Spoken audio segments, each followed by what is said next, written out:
Imagine saving for years, building a stable life, and finally applying for a mortgage or a business loan. You submit all your paperwork, confident in your finances, only to get slapped with an immediate computerized rejection. The denial letter doesn't point to a history of missed payments or reckless debt. It states that according to the banking system, you have no financial record at all.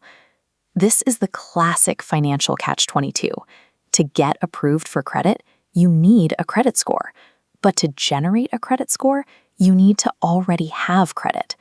This circular logic traps millions in a mathematical loop. These credit invisibles are shut out of the economy not because of financial failure, but because they don't fit the industry's legacy equations. Across the global landscape, the number of people locked out by this institutional gap is massive. According to the World Bank, roughly 1.4 billion adults worldwide operate entirely outside the traditional banking ecosystem. Even in major economic hubs like the United States, nearly 45 million people remain either completely credit invisible or unscorable because their financial files are too thin for the system to read. The root of this vacuum lies in how traditional systems calculate risk. Scores like FICO rely on a rigid set of questions that only measure past debt, like credit card history, while ignoring the cash-based reliability of daily life. Relying on this narrow measurement creates a fintech gap that excludes recent immigrants, young professionals, and those who simply prefer to save rather than borrow. To bridge this gap, lenders are turning to alternative data, the missing variables in the traditional finance equation. This diagram shows how the risk profile expands. On the left is the traditional credit file. On the right, alternative data, rent, cell phone, and electricity payments provide mathematical reliability.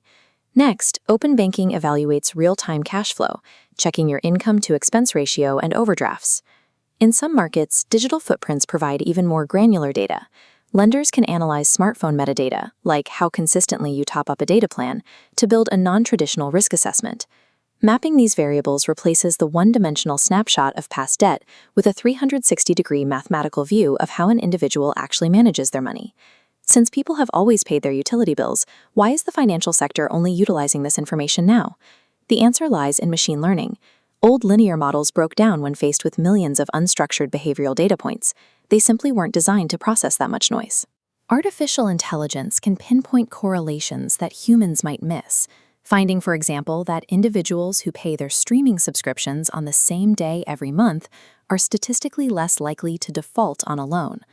This technology is already active in emerging markets. Companies like Tala operate in Kenya, using smartphone data to provide instant microloans to the unbanked. The system is also becoming borderless. Firms like Nova Credit translate financial history from places like the Philippines or India into an equivalent score for the U.S. market, ensuring immigrants don't have to start from zero.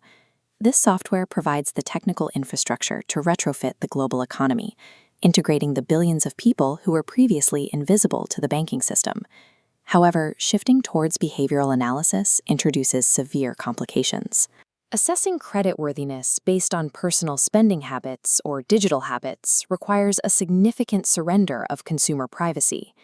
This diagram illustrates the black box problem. Laws like the Equal Credit Opportunity Act require lenders to explain exactly why an application was denied.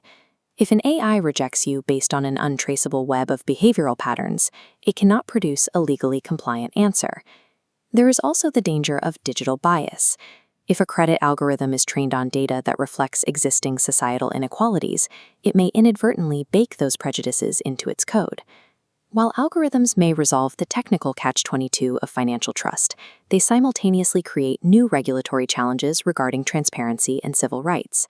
Despite these systemic bugs, the status of credit invisible is becoming obsolete, as lenders adopt more inclusive mathematical models. The definition of creditworthiness is moving away from a historical record of who did you owe toward a real-time analysis of how do you manage your life. By analyzing how people actually handle their daily bills and cash flow, this data allows a street vendor in Nairobi or a student in Chicago to prove their reliability without a single bank statement. By removing the barrier of traditional paperwork, Alternative data is finally allowing millions of individuals to officially exist in the modern global economy.